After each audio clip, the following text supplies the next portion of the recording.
دویم نمبر شیاطین یا جنات ابلیس. بعضې خلک وایي چې پیریان جدا دي او خاپیرۍ جدا دي او ابلیس او شیطان جدا دي. دا ټول یو دي. لکه څرنګه چې په پښتنو کې یا په انسانانو کې قومونه دي، دغه رنګې په دوی کې قومونه دي.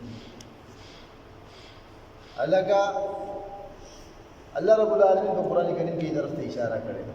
بعضې پکې قاسطون دي، نافرمانه، او بعضې پکې اصلاح کوونکي وي، مسلمانان دي. نو دا ټوله یوه قبیله ده. ابلیس هغه کس دی چې اسمان ته بخته، د الله رب العالمین د اور نه پیدا کړی دی. والجان خلقناه من قبل من نار السموم.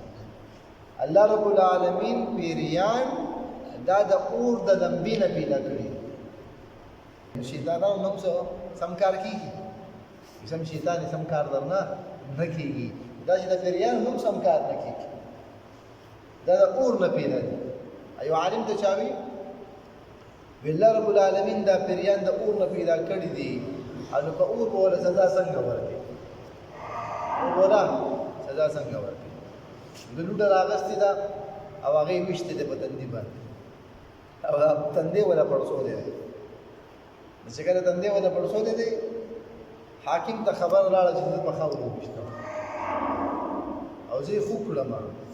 نو ته حاکم ته وایي چې دا حاکم دې تپوس کوو چې دا دې ولې وویشتو؟ هغه ورته وایي چې ته ماته وایي چې شیطان اور نه پیدا کړی دی، نو په اور به یې څنګه چیزېږي؟ نو دې ته ما صرف یو مثال ښو چې دی دا د خاورې نه پیدا کړی دی او په لوټه مې وویشتو، دی خو هم بیا دړمن نه شو کړی، دی بیا دړمن نه شو. موږ څه نه پیدا یو؟ د خاورې نه پیدا یو. چې ته ماته د په لوټه باندې څوک ولي یا د خاورې په خښته باندې څوک ولي چې کومه پخه شوې نه وي، سر به ماتېږي که نه ماتېږي؟ ماتېږي وه. نو دغه رنګې نو پیریان دا د اور نه پیدا دي.